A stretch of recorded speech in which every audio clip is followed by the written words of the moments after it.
مراسمەکەمان و بەخێراتنی هەموو خەڵاتی زێڕینی خاتووکارین دەبەخشرێتە خاتوو عەتیە حوسێن ئەحمەد با بەڕێزیان بفەرمێن.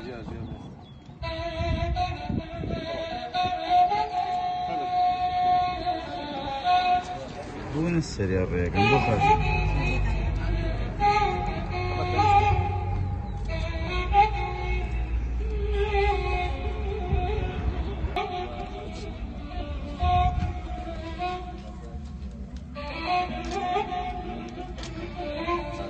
قاعد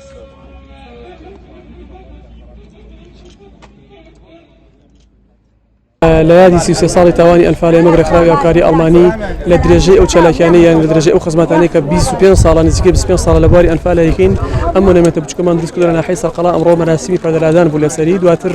خەڵاتی بەخشینی خاتووکارین بەخشینی خەڵاتی ئاڵتونی خاتووکارین کە ساڵانە بە 5 ژن ئەلفادرێ ئەو ژنانەی کە لە دوای خۆیان مناڵیان بەجێهێشتووە مناڵیان گەورە کردو و ئێستا مناڵەکانیان بە جوانترین شێوە پەروەردە کردو و لە وەزیفەکانە چۆزانم تاعین بوونە و وەزیفەیەکیان و خزمەتەکەن.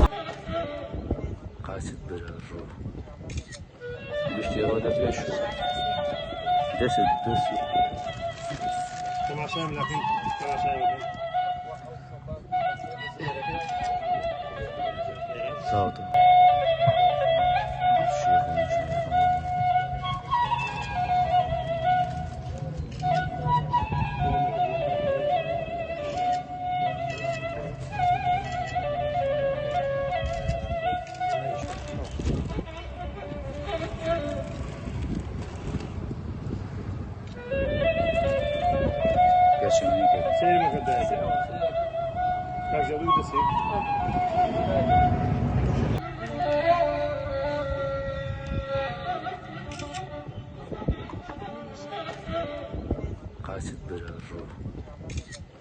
باشتي هذا فيش دسد تماشى لكن